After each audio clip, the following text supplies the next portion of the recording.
Hey everybody, it's Kurt Thompson with Trumpet Champions, and today's date is Tuesday, December 20th, 2022. And you may have noticed that the fundraisers that I started like a couple weeks ago have been paused and suspended. And the reason that I did that, I think I made an error. I started the fundraiser, but on too many different social media platforms. It was on Instagram, TikTok, Facebook, classy.org, trumpetchampions.org, YouTube, Facebook, and I think I didn't do that the last couple of times. I think that can either confuse people, but anyway, it ended up being kind of a flop. So, got to admit when you kind of screw things up. I guess that was a screw up. I don't know, unless there's something else going on with the economy. So I'm going to restart the fundraiser on Christmas, and then we're going to go from Christmas through New Year's Day. So, and I'm going to try to get it just targeted to Indiegogo like I did the last two times. Also, it took a lot of my time to go back and forth for all these different sites. So we're going to target Indiegogo like the last couple of years, and I'll put up all the perks. And one thing that someone from Classy told me that I should do that I didn't do the last couple of years is after the main fundraiser is over, have a Plan B fundraiser where people can contribute on a monthly basis through 2023. Just in case we don't make our goal of $12,000 to get this recording going, she said that you could eventually get there if some people are willing to do their donations on a monthly basis.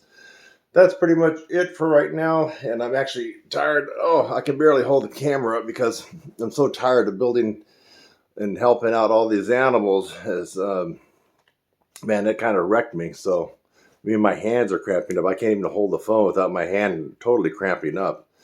So I've been doing a lot of work that's unrelated to trumpet playing. Also, we had an emergency yesterday. It was just a horrible thing that happened to little Bridget. She almost died. So let me give you a notice about this. If you have dogs with collars, there's a chance that they can be strangled. And what happened was Bridget was playing around with her sister, and her sister got her lower jaw underneath her collar. And they both panicked and started screaming, and I didn't know what to do. I tried to get the collars detached, but they were so tight because her sister was biting up, and her whole jaw was underneath Bridget's collar, and I couldn't get a finger under there. I couldn't get a scissors under there. Finally, I had to get a knife, and I ended up nicking her pretty good on her neck, and I ended up cutting the collar, and she actually was gone temporarily. Her eyes rolled back in her head. It was pretty bad. They took her to the animal emergency, and she had a very bad respiratory rate. It was 150, got it down to 110, and then now it's at 70. So, man, it was a scary experience. So just a word of warning, I got to hold the phone again. I really can't. I really don't have any power doing all this work outside literally, we're probably putting 20 hours of work on these dog houses and the opossum houses. It's killed me. So anyway, just a word of warning that, all these years I've had collars on my dogs and never thought for a moment that they would be strangled. It turns out when I started looking at statistics, 26,000 dogs a year are either injured or killed due to their collar.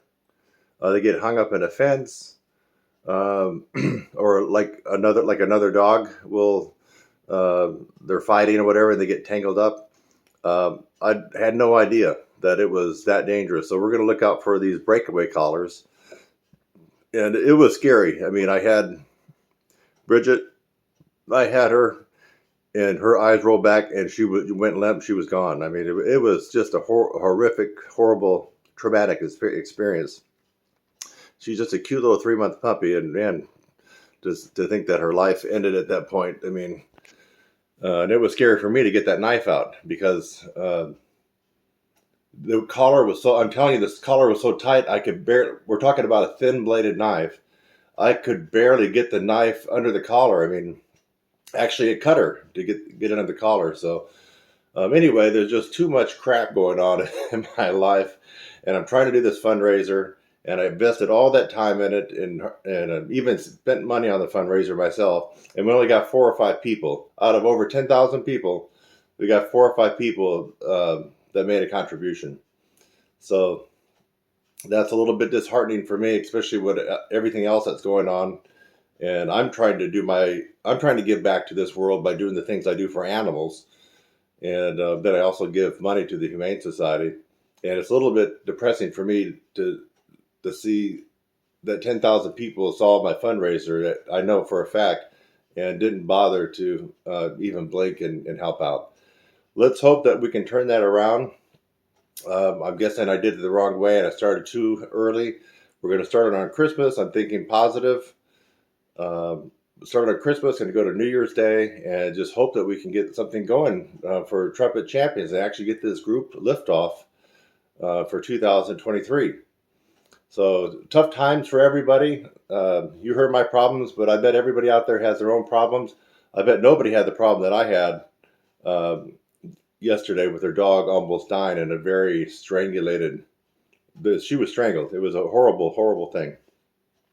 But anyway, everybody has their own problems. I just told you some of mine, but we still got to help out. I probably put in, like I said, over 20 hours helping out neighbors, dogs, and helping out some wildlife in the backyard. And that's my way of investing in the planet Earth. Hopefully you guys will consider, when I start running these promotions again for the fundraiser, you'll consider jumping in and helping us out. Kurt Thompson, Trumpet Champions, Inc. Merry Christmas.